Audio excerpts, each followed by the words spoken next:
Hello and welcome to my budget deck channel where I try to make decks as playable and cheap as possible. Today I had a look at Metalfoes and I've been toying around with this list for like weeks, and there's so many things you can do with Metalfoes, especially on like a budget kind of variant. If you look at it, there's no ultra rares that you need to craft in here. There's only 5 super rares in here, and out of these 5 you could probably cut about 2 or 3 if you actually really want to.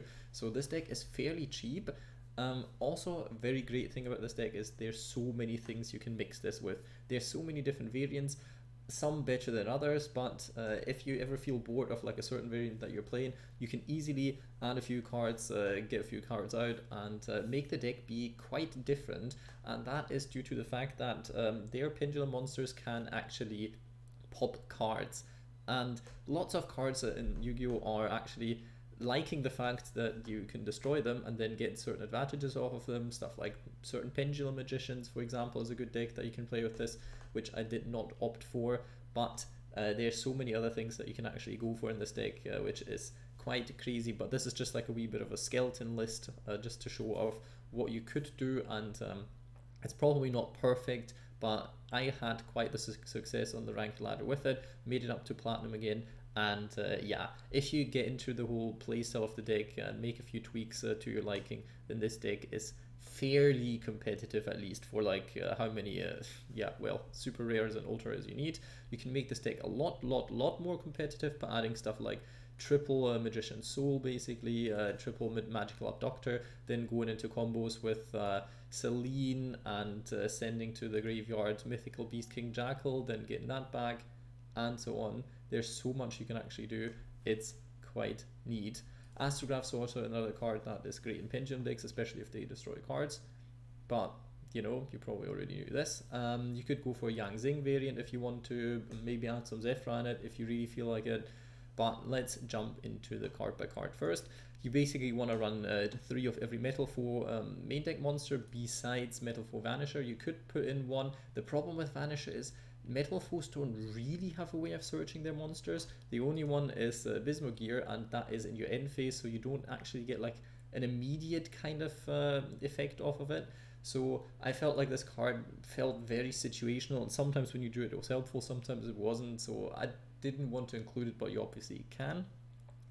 Triple Silvered, triple Gold River, triple Volflame, triple Bismugear, and triple Melcaster, because that's your names, that's what you want to be running at any cost, because your opening hand kind of wants to contain at least, if not 3 Metalfoes.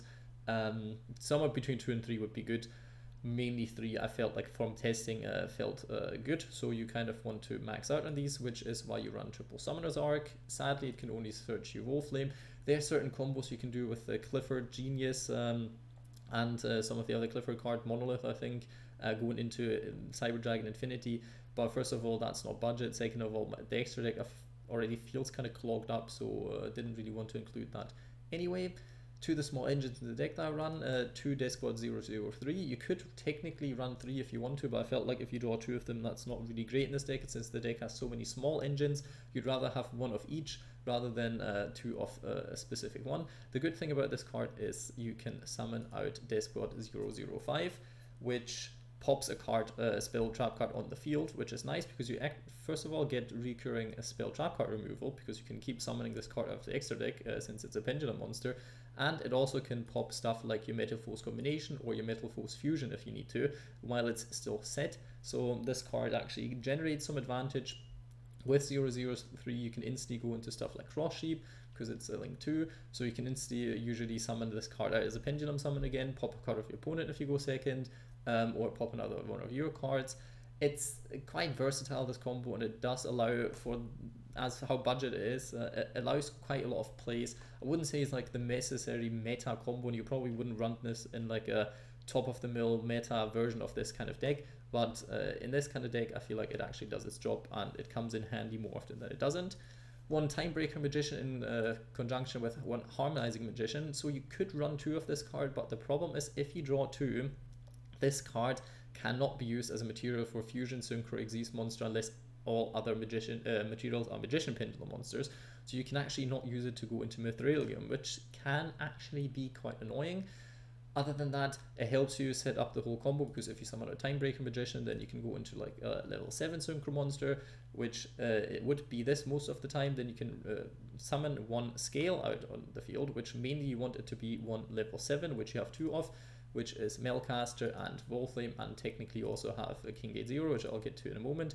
Then you can go into Odd Eyes Absolute Dragon, link this card off, either with Gravity Controller or if you have another monster on board with that, and then summon out from your extra deck Odd Eyes Vortex Dragon, which is a negate for Pendulum decks, and also can be a spin if you go in second. So that is basically the combo you want to use this for. You could also go into Cyframe Lord Zeta, which is quite a good level 7 Synchro Monster for the fact that it's a rare, but if you have any other better ones, then you could also run those.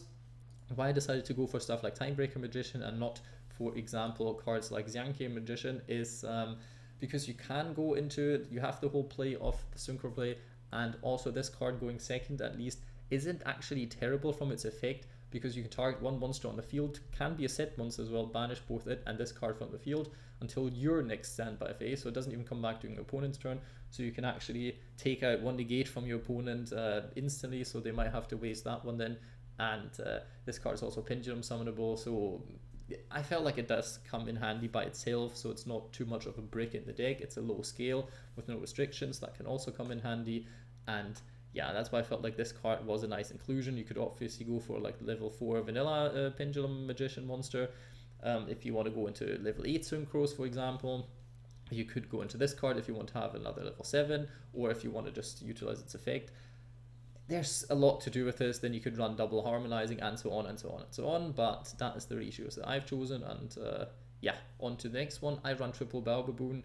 It helps you put cards back into your deck because you run a lot of like engine parts or bricky cards in this deck, and having access to this card is quite neat, since it works quite well with obviously Metalfoes blowing it up and then summoning 2 out, going into Cross Sheep, and so on and so on. So you can really cycle through your deck if you're looking for a specific card, or if you want to tuck in cards like some of your Metalfoes cards because you can search them anyway, or some of the cards for the next engine I'm going to talk about. I run one Guiding Ariadne. You could run up to 3 because it's still a Pendulum monster, so it works for like Metalfoes for the fusion, and is a low scale, so you could still scale if you want to. But the whole point of this deck is getting pluses off of the pops, which is what you're trying to do. So if you pop Guardian Ariadne in your scales, then you can reveal 3 counter traps, and your opponent picks 1 and adds it to your hand.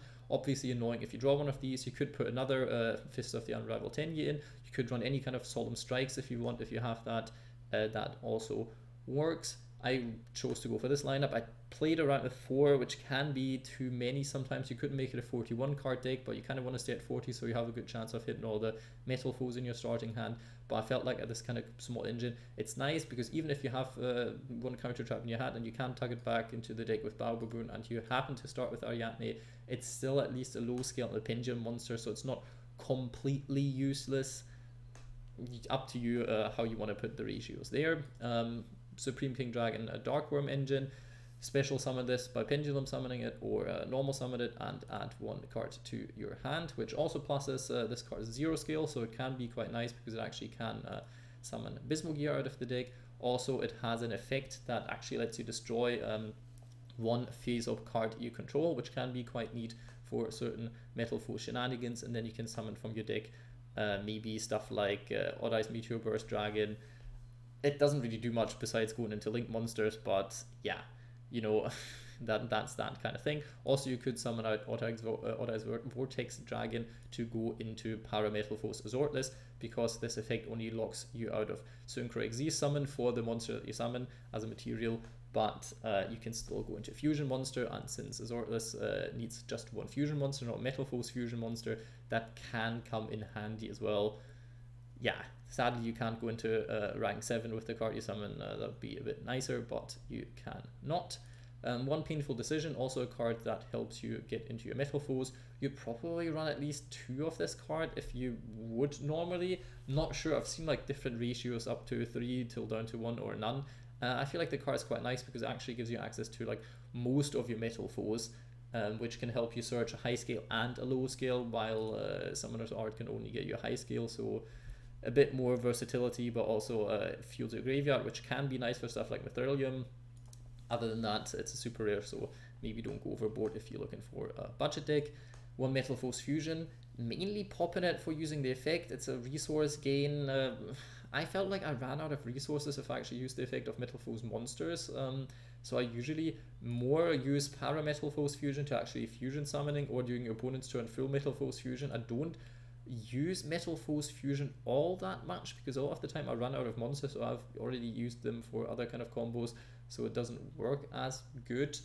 But you still want to be running one of them just because of the fact you can also pop it, and every time it's in the graveyard it can shuffle itself back in and net you a draw, so that card replaces itself, which is quite neat. Solemn Judgment, it's just genuinely a good card, but the 4,000 life point cost that you mainly will have to pay is quite steep, so I don't know, you could also swap it out for Fist of the Unrivaled Tenyi, which is nice because when a spell trap card or monster effect is activated while you control a face-up non-effect monster, negate the activation, which is nice because that works with your normal monster, Pendulum monsters. It also works with stuff like Berserker of the Tenyi. You could run the link to land for Rinkus that you get at the start if you want to. If you don't want to be running other kinds of cards, if you don't like the cross sheep kind of thing, then you could do this. If you want to take out Zeta, you could do this as well. So you have another card to go into with just any two monsters basically. If you want to play more around the counter trap, also the counter trap is why I run Berserker of the Tenyi. If this card gets destroyed by your opponent, then you can actually summon out the Tenyi from your extra deck, which doesn't happen too many times, but I felt like as a normal Link 3 can be nice. Also, you can, if you go into this card, you also get the effects of that off, so that is fine. One Metalfoes combination, I see a lot of decks running 2, but I think that's more due to the fact that this combo is really nice with stuff like Magician Souls, which nets you massive pluses, but in this kind of deck, you don't really want to be drawing it, you don't really want to be drawing 2 of it especially, so I felt like 1 was fine. Metalfoes Counter, also a card that I think has lived kind of past its prime. Back in the days it was really good, when Metalfoes were kind of like a meta deck actually, but these days the cards are a bit slow for what they do. You kind of want to shit out into disruptions and not weird cards that summon a Metalfoe from your deck during your opponent's turn if a card gets destroyed. It felt very, very, very slow, so I decided not to go for this. What you could go for is Super Poly in combination with Metalfoes Crimsonite if you want to, because this card has as a material 1 Metalfoes monster and 2 monsters with 3,000 or less attack, and since Super Poly lets you use monsters from your opponent's side of the field, you can actually get rid of your opponent's board if need be, and your opponent can't respond to it, so that can be quite nice. But against every time you play against decks that only put back row down, this combination will feel very out of place. You dedicate an extra deck spot to it, you need to even discard a card to use it. In the end, mainly you wouldn't even get to use it. You can't really use it as a normal fusion because that would minus you a lot. So in a best of 3, it's a good side deck kind of thing maybe, but I wouldn't necessarily go for it at the moment how the game is. For the extra deck, I run 1 Alcahest. You could run 2. You could put out 1 Azortless if you want to, because the card isn't necessary. It's good, but it's not amazing. So if you prefer running 2 Alcahest, that is fine. 2 Mithrilium, definitely. I kind of wanted to toy around with 3 because sometimes I have too many cards I want to shuffle back into the deck that I can't be bothered recycling the other Mithrilium, because you kind of want to keep that as a loop going. I feel like 2 should be fine, but if you feel like 2 isn't enough, you could run 3. 1 Vortex Dragon for the combo, 1 Orichalc because it can be nice if you use it as a fusion material. You can pop a card on the field, which is nice. If you use it as link material, you can pop a card on the field, which is nice. Double piercing damage is also quite nice to finish off games. Yeah, the card is overall neat. It's not game breaking, but it's neat. Azortless can be used as a pendulum scale if you really want it to be. It can pop a card. The only problem with this card is that you actually have to shuffle 2 face-up pendulum monsters, at least not Metalfoe pendulum monsters, but 2 pendulum monsters from your extra deck into the deck, and then you can destroy a card, which I would prefer it if it only shuffled back 1, so you can actually use it a bit more, maybe pendulum summon it out once in a while and stuff like that, and use it again. It doesn't really work that way because you lose a lot of resources, and with Metalfoes Fusion you already kind of use your stuff in the extra deck. It's good, but a lot of the time you will feel using 1 fusion monster that you control is already kind of hard to use, and then having 2 Pendulum monsters in your extra deck also kind of problematic from time to time. Also is a level 7, so you technically could use it for a rank 7 if you want to. This whole deck could fit a lot of rank 7s in it if you want to go for that. Already explained what these cards are for, and this card. This card can get you stuff like Metalfoes or Absolute Dragon into your graveyards, so you can trigger the effects. Also, it can be quite neat to get rid of certain opponents' monsters that you don't have the attack points to run over, because let's face it, this deck comes more of its effects than its attack points. The highest attack point monster, I think, is Orichalc, basically, if you're not thinking about the 10 or the Link 4, which, you know, 2,800 attack points isn't that high. Don't really know how to get rid of cards otherwise during your turn. It's kind of annoying if you don't get rid of them by effect. So a lot of the time you'll have to maybe wait for your opponent's turn. So certain cards could come in handy, like for example Gravity Controller. Once an Avalon Dryas, not because of its effect, but because you can get rid of 1 Bow Baboon on your field if you use the effects. Because Cross Sheep needs 2 monsters with different names, so you can't use 2 of them, so you'd have to go into this card first, then go into Cross Sheep, which can be quite nice, helps you climb to a Link 3, helps you climb to a Link 4 basically, so this card overall is pretty neat. Decode Talker is just like the free Link 3 that you get with the structure decks, so I put this in, but if you have any better ones, then go for that one, maybe one that helps you OTK, maybe one that helps you deal with back row, something like this. Berserker of the 10 in here because it's also Link 3, doesn't really give you the arrows you want.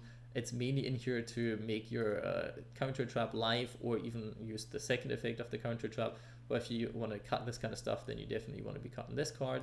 And as a Link 4, if you don't have stuff like Appaloosa, which is obviously a lot better, you could go for Topologic Bomber Dragon if you want to. Problem with it is you can't really summon out of the extra deck then because of the Link pointers. Also, good thing is, since it's a Pendulum deck, you technically could basically nuke your opponent's board every turn, so it has ups and downsides. It's a 3000 attack point monster, which can come in handy. It does burn damage to your opponent. It's okay. You have a quick spell to summon a monster during your opponent's turn. Technically, with Metalfoes combination, you could also do that.